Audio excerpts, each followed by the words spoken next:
Bonjour à tous, aujourd'hui je te fournis la vidéo que j'ai vue, donc ça sur le tome 1 de la saga Night School, donc de Siji de Garcia.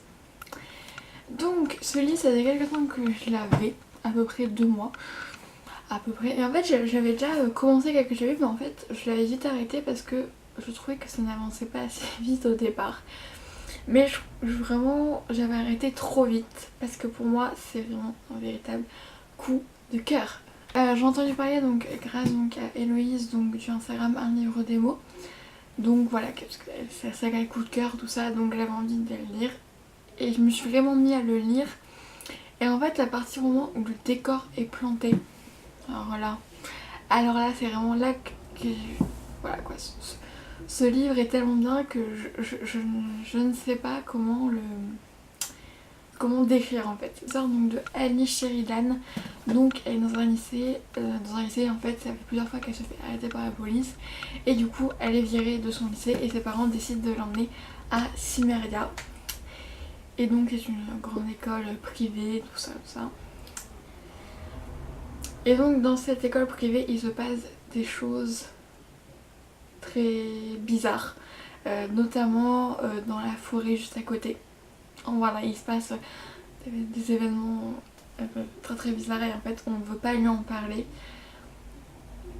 parce que tout simplement elle ne doit pas savoir.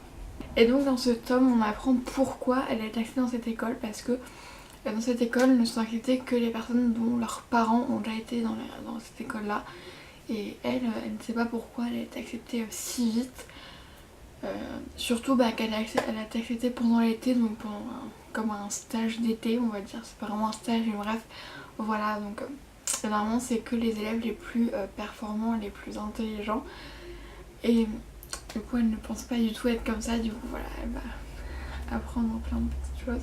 Mon personnage préféré, on va dire en fille, bien sûr c'est Ali. En même temps faut mieux l'aimer parce que on la suit tout le long, donc voilà. Et mon personnage garçon préféré c'est Carter. Au début j'aimais bien Sylvain, mais dans ce tome 1 à un moment il fait quelque chose qui fait que je ne l'aime pas trop. Là je recommence à l'apprécier un petit peu vers la fin, voilà. Mais bon, c'est pas trop ça, hein, voilà. Mais Carter, voilà, donc même en fait dès le début j'ai beaucoup aimé ce personnage, parce que surtout la relation avec lui et Ali, parce que c'est un petit peu je t'aime moi non plus, voilà. C'est, il se lance des piques, il s'engueule tout ça, mais bon, très bien qu'il l'aime bien. Et donc voilà. En fait je ne sais pas du tout comment en parler, vu que ça a tellement été un coup de cœur que j'ai peur de pas bien décrire ce que j'ai ressenti pendant ce livre. Et là j'ai qu'une hâte, c'est d'avoir le tome 2. Voilà, donc là donc sur la vidéo nous sommes le 20 mai, c'est bientôt mon anniversaire. J'ai demandé le tome 2 et le tome 3, c'est pas possible là. Il me faut du Nazgûl là, c'est pas possible, franchement vraiment, mais et je me dis mais pourquoi j'ai arrêté quand j'avais commencé quoi. Parce que quand j'ai commencé je m'étais arrêtée au chapitre 4, parce que en fait c'est là où on plante le décor, où il se passe pas vraiment grand chose. Moi je déteste quand on décrit juste le décor, on peut... Là donc là c'est la grande salle, ça. Bon c'est vrai que grâce à ça tu peux te bien remettre, mais bon, moi ça m'énerve un petit peu, hein, voilà. Et je m'ennuie beaucoup, donc c'est vrai que bon, au début, voilà, c'est pour ça que la plupart des livres j'ai du mal à me lancer dedans.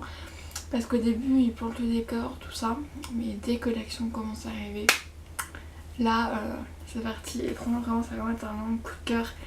Et donc là c'est carrément 5 sur 5 quoi, et même 10 sur 5.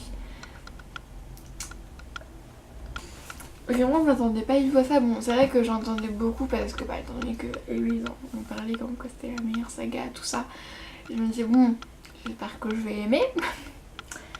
Et voilà, je suis pas du tout déçue. Ça faisait vraiment longtemps que j'avais pas été autant captivée dans un livre, c'est-à-dire que les pages je les passais comme ça quoi. Je veux dire elles passaient à une vitesse,